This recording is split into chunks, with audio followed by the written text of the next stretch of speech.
Hello बच्चों, आज हम विधान हिंदी पाठमाला कक्षा 4 का 14th चैप्टर चतुर चरवाहा पढ़ेंगे।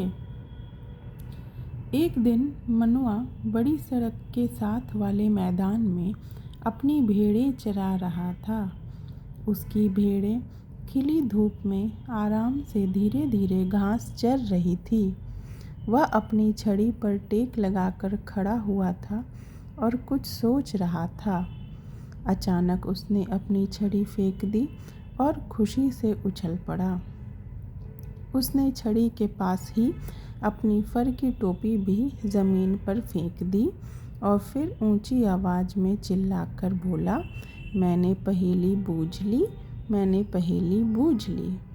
बच्चों, इस पृष्ठ से 2-3 प्रश्न बन सकते हैं। पहला प्रश्न कि मनुआ अपनी भेड़ें कहाँ चरा रहा था, तो उसका प्रश्न होगा मनुआ अपनी भेड़ें सड़क के साथ वाले मैदान में चरा रहा था।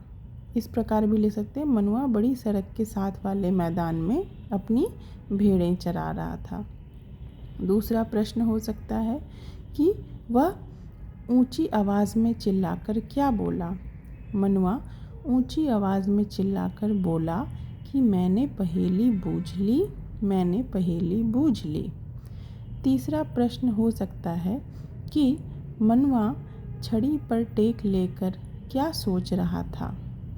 तो बच्चों, इसका उत्तर होगा कि मनुआ छड़ी पर टेक लेकर पहेली के बारे में सोच रहा था। अब दूसरे पृष्ठ पर आते हैं। ठीक उसी समय एक नौजवान घुड़सवार सड़क से गुजरा। उसका घोड़ा फर की टोपी देखकर डर गया। वह डर के मारे अपने पिछले पैरों पर खड़ा हो गया, फिर आगे की ओर इतनी ज़ोर से झटका देकर बढ़ा कि घुड़सवार के लिए उसे संभालना मुश्किल हो गया। जब घोड़ा थोड़ा संभल गया तो घुड़सवार चिल्लाकर बोला, ऐ लड़के, तुमने मेरे घोड़े को इतना क्यों डरा दिया? क्या तुम बिना शोर मचाए चुपचाप अपनी भेड़ें नहीं चरा सकते? तो इस पर मनुआ ने क्या कहा, मैंने जानबूझकर उसे नहीं डराया। अच्छा, तो फिर तुम चिल्लाए क्यों? तुमने अपनी फर की टोपी नीचे क्यों फेंकी? घुड़सवार ने पूछा। इसलिए कि मैं बहुत खुश था, मनुआ ने कहा। अच्छा, तो तुम किस बात से इतने खुश थे? घुड़सवार ने फिर पूछा। मैंने पहेली बूझ ली, मनुआ ने जवाब दिया। कैसी पहेली? घुड़सवार ने पूछा। मैं तुम्हें बताता हूँ, पर घोड़े की बात पर तुम मुझे डांटना मत। यह पहेली बड़ी कठिन थी। मैंने पहेली बूझ ली तो मुझे लगा कि मैंने बहुत बड़ा काम कर लिया है। अच्छा, पर अपनी पहेली तो बताओ, घुड़सवार ने कहा। वह क्या चीज़ है जो आदमी से ऊंची भी और मुर्गी से छोटी भी? चरवाहे ने पूछा। वह अनजान घुड़सवार सोचने लगा। वह सोचता रहा, देर तक सोचता रहा, किंतु पहेली बूझ ना सका। अच्छा भाई, मैंने हार मान ली। अब तुम बताओ, वह क्या चीज़ है जो आदमी से ऊंची भी है और मुर्गी से छोटी भी? घुड़सवार ने पूछा। बच्चों, अब इस पृष्ठ से कुछ प्रश्न इस प्रकार बन सकते हैं कि घुड़सवार का घोड़ा डरकर क्या करने लगा? तो आप लिख सकते हैं कि घुड़सवार का घोड़ा डर के कारण पिछले पैरों पर खड़ा हो गया, फिर आगे की ओर इतनी ज़ोर से झटका देकर बढ़ा कि घुड़सवार के लिए उसे संभालना मुश्किल हो गया। दूसरा प्रश्न यह हो सकता है कि घुड़सवार ने मनुआ के पहेली का हल निकाल सका? तो आप इसमें लिख सकते हो कि घुड़सवार मनुआ की पहेली को नहीं हल कर पाया। एक प्रश्न और भी बन सकती है कि वह पहेली क्या थी? तो आप इसका जवाब इस प्रकार लिखेंगे, वह पहेली इस प्रकार थी, वह क्या चीज़ है जो आदमी से ऊंची भी है और मुर्गी से छोटी भी? पहेली का जवाब क्या है, यह एक प्रश्न हो सकता है।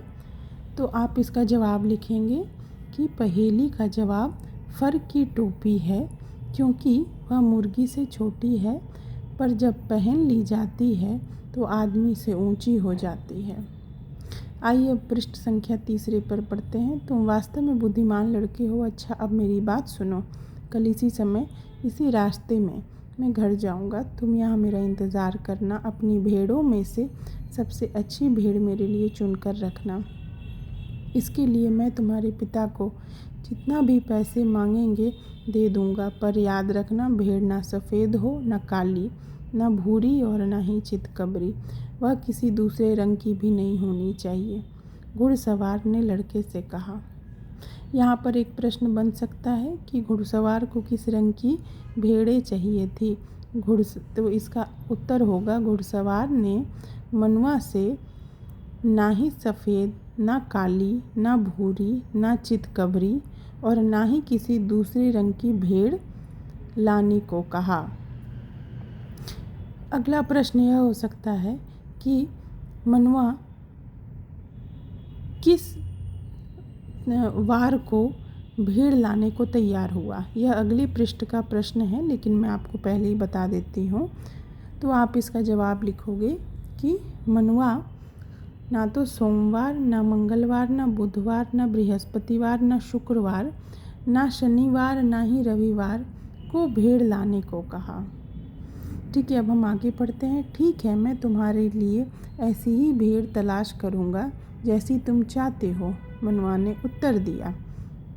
अच्छा, तो फिर कल मिलेंगे, घुड़सवार ने कहा। अगले दिन घुड़सवार भेड़ों के झुंड के पास आकर रुका और मनुआ से बोला, क्या तुम्हें वैसी भेड़ें मिली जैसी मैंने तुमसे चुनकर रखने के लिए कहा था? हाँ साहब, भेड़ मिल गई जैसी आप चाहते थे, बिल्कुल वैसी ही। मैंने उसे बाड़े में बंद करके रखा हुआ है। तो यहाँ प्रश्न हो सकता है कि मनुआ ने भेड़ को कहाँ रखा था। तो मनुआ ने उसे बाड़े में बंद करके रखा हुआ था। अब आगे पढ़ेंगे। आप अपना आदमी उसे लेने के लिए भेज सकते हैं, पर आदमी सोमवार को ना आए, न मंगलवार को, न बुधवार को, न बृहस्पतिवार को, ना ही शुक्रवार, ना शनिवार या रविवार को। वह किसी और दिन आ सकता है। आप जो भी पैसे ठीक समझें, जो भी आपका मन करे, मुझे दे सकते हैं, मनुआ ने बड़ी विनम्रता से कहा। घुड़सवार हंसने लगा। लड़के के उत्तर से वह बहुत खुश हुआ। उसने अपनी सुरीली बांसुरी कमर से खींचकर निकाली और चरवाहे को दे दी। फिर बोला, यह तुम्हारे लिए भेंट है। मैं बड़े मन से यह सुंदर बांसुरी तुम्हें दे रहा हूँ। मैं चाहता हूँ कि जितने सुंदर तुम जवाब देते हो, उतनी ही अच्छी तरह यह बांसुरी भी बजाओ। अपनी भेड़ों के झुंड की देखभाल करते समय यह बांसुरी अपनी मधुर आवाज़ में तुम्हारा दिल बहलाएगी। यह कहकर घुड़सवार ने अपनी राह पकड़ ली। बच्चों, यह कथा बुल्गारिया की लोक कथा है। तो इस प्रकार यह जो पाठ है ये ख़त्म हुआ। वैसे तो मैं आपके सभी प्रश्नों का जवाब दे दी हूँ, फिर भी हम इसकी बैक एक्सरसाइज कर लेते हैं। मैं आपको ग्रामर पाठ करा देती हूँ। एक वचन और बहुवचन है। बांसुरी, बांसुरियाँ, पहेली, पहेलियाँ। बच्चों, जब भी ये बड़ी ई की मात्रा से शब्द ख़त्म होगी तो बहुवचन में वह छोटी ई हो जाती है। टोपी, टोपियाँ, छड़ी, छड़ियाँ। भेड़, भेड़ें। बात, बातें। सड़क, सड़कें। आवाज़, आवाज़ें। हम यह क, ख और ग भी कर लेंगे। मनुआ छड़ी पर टेक लगाकर खड़ा क्या सोच रहा था? तो इसका जवाब दूसरा है, पहेली का जवाब। घोड़ा क्या देखकर डर गया? घोड़ा फर की टोपी देखकर डर गया, क्योंकि मनुआ ने खुशी से चिल्लाया और वह फर की टोपी ज़मीन पर फेंक दिया था, जिसे देखकर घोड़ा डर गया था। इस कहानी का सही शीर्षक चुनिए। मनुआ और घुड़सवार, मनुआ की चतुराई, फर की टोपी, मनुआ और उसकी भेड़ें। तो दूसरा है मनुआ की चतुराई। जैसा आप जानते हैं, इस पाठ का नाम चतुर चरवाहा है। चलो, थैंक यू स्टूडेंट्स। आप सब प्लीज़ मेरा चैनल सब्सक्राइब करें। Thank you.